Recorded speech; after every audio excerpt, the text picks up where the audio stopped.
Hello friends, मेरा नाम है सोनू और आप देख रहे हैं हमारा हिंदी यूट्यूब चैनल हिटसन। तो आज का हमारा जो वीडियो है ये आईटीआई के मैकेनिक मोटर व्हीकल के फर्स्ट ईयर के स्टूडेंट्स के लिए है। यहाँ पे हमने 500 से ज़्यादा क्वेश्चंस को प्रिपेयर किया है जो कि आईटीआई के फर्स्ट ईयर के स्टूडेंट्स के लिए बहुत ही ज़्यादा इंपॉर्टेंट होंगे। उनके एग्जाम में जितने भी क्वेश्चन होंगे वो आपको यहीं से देखने को मिलेंगे। इस वीडियो के अंदर इन सभी प्रश्नों को कंप्लीट करना काफ़ी मुश्किल है, इसीलिए इस वीडियो के लिए हमने जो है सिर्फ 20 मोस्ट इंपॉर्टेंट क्वेश्चन को रखा है जिनको हम इस वीडियो में डिस्कस करेंगे।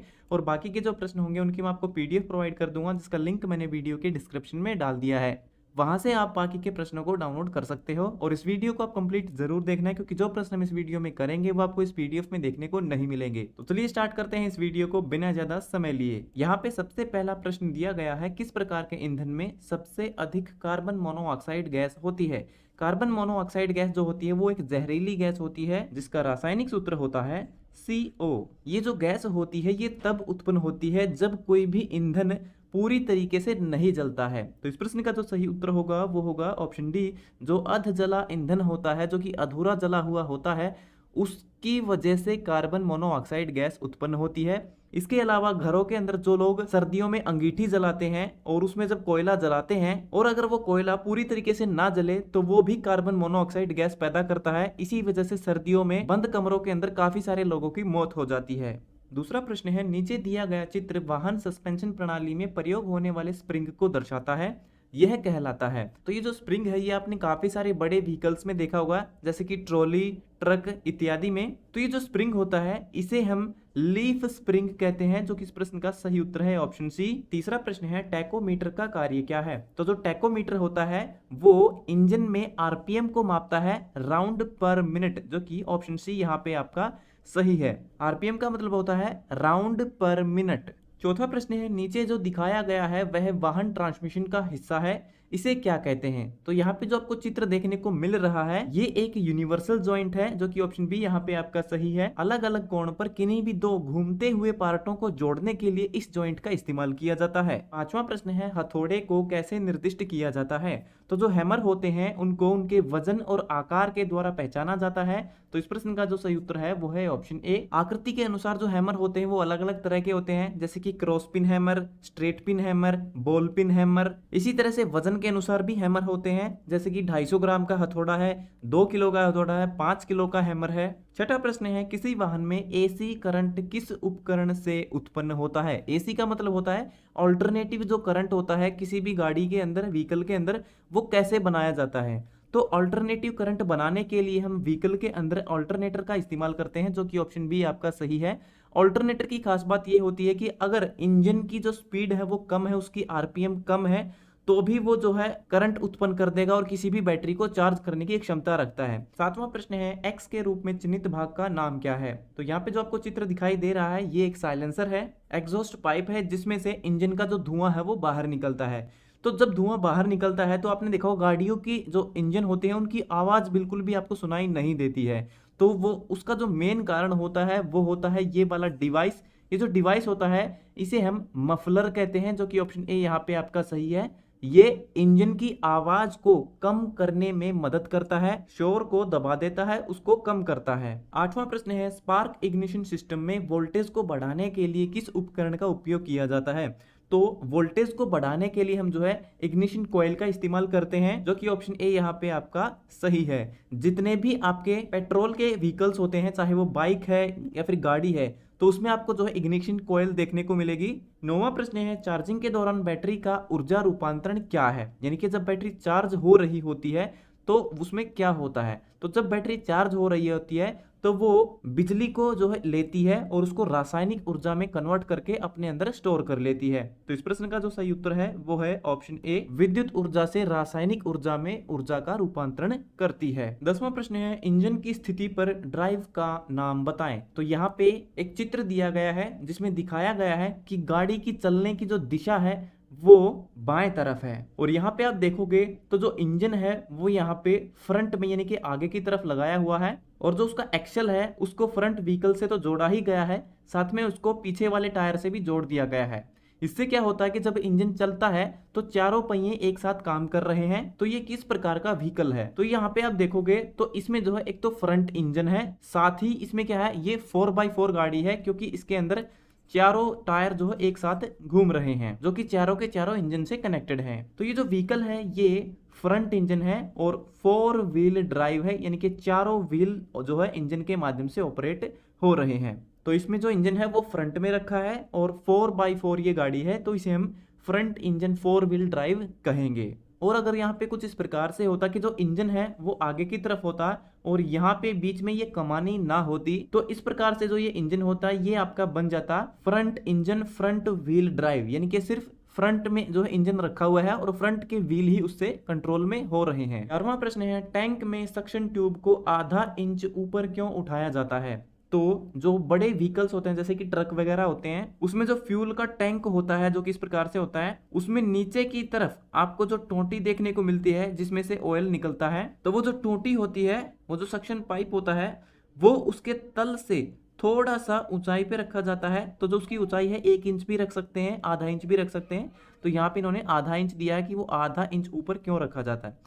एक्चुअली वो ऐसा इसलिए रखा जाता है कि बहुत बार क्या होता है कि फ्यूल के अंदर, ईंधन के अंदर, पेट्रोल या डीजल के अंदर कभी कभार पानी आ जाता है मिलावट में। तो वो जो पानी है वो इंजन में ना जाए, उसको बचाने के लिए हम जो है उस सक्शन ट्यूब को आधा इंच थोड़ा ऊपर रखते हैं। तो इस प्रश्न का जो सही उत्तर है वो होगा ऑप्शन बी, ईंधन में पानी के सक्शन से बचने के लिए हम ऐसा करते हैं। क्योंकि जो पानी होता है उसकी डेंसिटी, उसका घनत्व डीजल या पेट्रोल से ज्यादा होता है, इसीलिए वो पेट्रोल या डीजल के टैंक में नीचे की तरफ बैठ जाता है। 12वां प्रश्न है, स्ट्रोक का नाम क्या है? तो यहाँ पे आप ध्यान से देखोगे तो यहाँ पे जो है एक स्पार्क प्लग लगा हुआ है जो कि इग्नाइट हो रहा है, और यहाँ पे जो पिस्टन है वो वापस नीचे की तरफ जा रहा है। तो जब पिस्टन नीचे की तरफ जाता है तो वो तभी जाता है जब उसमें ब्लास्ट होता है। तो यहाँ पे क्या हो रहा है कि यहाँ पे जो है पावर का यूज किया जा रहा है, पावर बन रही है। तो ये किस प्रकार का स्ट्रोक होगा? ये पावर स्ट्रोक कहलाएगा, जो कि ऑप्शन सी यहाँ पे आपका सही है। 13वां प्रश्न है, एक्स के रूप में चिन्हित भाग का नाम क्या है? तो यहाँ पे जो आपको चित्र दिखाई दे रहा है उसमें एक्स के रूप में जो चिन्हित भाग है, जो कि बीच में एक रोड है, ये एक कनेक्टिंग रोड है जो कि पिस्टन को फ्लाई व्हील से जोड़ने का काम करती है। तो ये जो बीच में आपको रोड दिखाई दे रही है ये क्या है? ये एक कनेक्टिंग रोड है, जो कि ऑप्शन ए यहाँ पे आपका सही है। और यहाँ पे जो ऊपर की तरफ होल दिख रहा है आपको, ये क्या है? ये पिस्टन पिन का होल है। ये है आपके पिस्टन की पिन जो कि इस क्रैंक रोड को पिस्टन से जोड़ेगी। अगला प्रश्न है, इंजन में प्रयुक्त डीप स्टिक का उद्देश्य क्या है? तो इंजन में प्रयुक्त जो डीप स्टिक होती है उसका इस्तेमाल तेल के स्तर की जांच करने के लिए किया जाता है, जो कि ऑप्शन डी यहाँ पे आपका सही है। डीप का मतलब होता है गहराई और स्टिक का मतलब होता है छड़ी, ठीक है। तो वो जो छड़ी होती है उसको हम तेल में डुबोते हैं और पता लगाते हैं कि उसमें कितना तेल है। तो जितना डीप, जितना गहरा हम उसको डुबोएंगे, जितनी गहराई तक वो उसमें जाएगा, वापस निकालने पर आपको उसके ऊपर तेल की परत देखने को मिलेगी। तो इससे आपको पता चल जाएगा कि उसके अंदर कितना तेल है। तो ये जो डीप स्टिक होती है ये इंजन का जो तेल होता है उसको मापने के लिए इस्तेमाल की जाती है। 15वां प्रश्न है, पार्किंग ब्रेक सामान्य रूप से कैसे संचालित किए जाते हैं? तो यहाँ पे पार्किंग ब्रेक की जब मैं बात करूँ तो यहाँ पे हैंड ब्रेक की बात हो रही है कि जब भी हम अपनी गाड़ी को कहीं पे फिक्स करते हैं कि भैया हमारी गाड़ी यहीं पे खड़ी रहे, आगे पीछे कहीं पर भी ना जाए, तो उसे पार्किंग ब्रेक कहते हैं। तो पार्किंग ब्रेक जब हम करते हैं तो हैंड ब्रेक का इस्तेमाल करते हैं। तो उस समय हम क्या करते हैं? उस समय हम हैंड लीवर के संचालन के द्वारा, ठीक है, हाथ के माध्यम से उस लीवर को पकड़ते हैं और ऊपर की तरफ उठाते हैं, जिससे हैंड ब्रेक लग जाता है और उस ब्रेक को हम पार्किंग ब्रेक कहते हैं। तो इस प्रश्न का जो सही उत्तर होगा वो होगा ऑप्शन ए। 16वां प्रश्न है, एक सेंसर जो बिना किसी भौतिक संपर्क के आसपास की वस्तुओं की उपस्थिति का पता लगाने में सक्षम होता है। तो इस तरह का जो सेंसर होता है उसे हम प्रॉक्सिमिटी सेंसर कहते हैं, जो कि ऑप्शन बी यहाँ पे आपका सही है। मतलब उस, जैसे यहाँ पे एक सेंसर है, उस वस्तु को टच किए बिना, ठीक है, इसने उसको टच भी नहीं किया, जैसे इसका जो एरिया है वो इतना है, तो इस एरिया के अंदर अगर कोई भी वस्तु आती है तो बिना टच किए उसके बारे में ये पता लगा लेगा कि यहाँ पे कोई वस्तु आई है, और अकॉर्डिंग टू द प्रोग्राम ये अपना काम करेगा, जो भी इसको जो है काम दिया गया है। तो इस तरह का जो सेंसर होता है उसे प्रॉक्सिमिटी सेंसर कहते हैं। 17वां प्रश्न है, डीजल इंजन चलाते समय लुब्रिकेटिंग तेल की खपत अधिक पाई जाती है, संभावित कारण क्या है? ठीक है, तो आपने देखा होगा कि जो डीजल के इंजन होते हैं, जब उनका जो मोबिल ऑयल होता है वो ज़्यादा जलने लगता है, ख़त्म होने लगता है, तो इसके काफ़ी सारे रीज़न हो सकते हैं। एक, या तो उसमें लीकेज हो सकती है, या फिर इंजन का जो बोर होता है अगर वो ख़राब हो जाए, पिस्टन की जो रिंग है वो डैमेज हो जाए, वो घिस जाए, तो इस परिस्थिति में भी जो लुब्रिकेटिंग ऑयल होता है, जो तेल होता है, वो पिस्टन के किनारों में से निकल करके जहाँ पे फ्यूल जलता है वहाँ पे धीरे धीरे थोड़ा थोड़ा करके जाता रहता है, और फ्यूल के साथ में जलता रहता है। तो इस तरह भी जो लुब्रिकेटिंग तेल होता है वो कम होने लगता है, उसकी खपत होने लगती है। तो इस प्रश्न का जो सही उत्तर होगा वो होगा ऑप्शन ए, सिलेंडर बोर घिसा हुआ है। अगर सिलेंडर का जो बोर है वो घिस गया है तो भी आपको ये समस्या देखने को मिलती है। 18वां प्रश्न है, यदि स्टार्टिंग मोटर इंजन को क्रैंक नहीं करती है तो सबसे पहले जांच की जाने वाली चीज क्या है। स्टार्टिंग मोटर यानी कि जो गाड़ी की स्लिप होती है, हम कहते हैं कि गाड़ी जब स्टार्ट नहीं हो रही है तो आप चेक करो कि स्लिप ठीक है या नहीं। तो असल में उसका जो नाम होता है वो होता है स्टार्टिंग मोटर। तो जो स्टार्टिंग मोटर होती है वो इंजन को जो है धक्का देती है, उसको स्टार्ट करती है। ठीक है, तो इंजन को क्रैंक मतलब उसकी क्रैंक को घुमाने का काम करती है। तो जब स्टार्टिंग मोटर इंजन को क्रैंक नहीं कर पाती है तो सबसे पहले हम क्या चेक करेंगे। सबसे पहले हमें चेक करनी चाहिए कि जो हमारी बैटरी है वो पूरी तरीके से चार्ज है या फिर नहीं।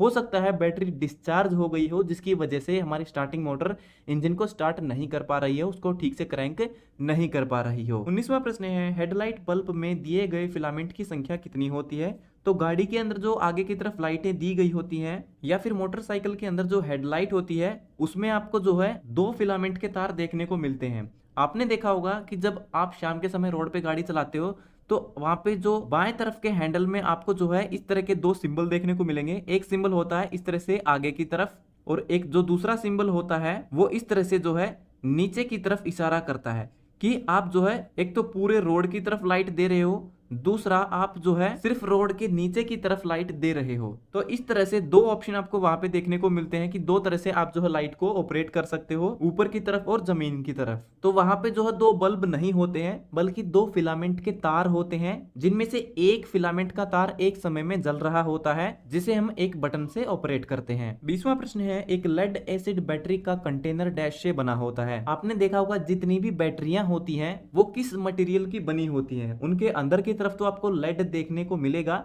लेकिन बाहर का जो कवर होता है वो प्लास्टिक का होता है और उस प्लास्टिक का जो मटेरियल होता है वो कहलाता है पॉलीप्रोपिलीन, जो कि ऑप्शन सी यहाँ पे आपका सही है। तो जितनी भी बैटरियां होती हैं वो प्लास्टिक की बनी होती हैं। तो दोस्तों ये था हमारा आज का वीडियो जो हो गया है कंप्लीट। उम्मीद करता हूँ ये वीडियो आपके लिए फायदेमंद रहेगा। अगर आपका कोई और सवाल है तो वो भी आप कमेंट बॉक्स में लिख करके पूछ सकते हो। तो मिलते हैं हमारी अगली वीडियो में, तब तक के लिए नमस्कार।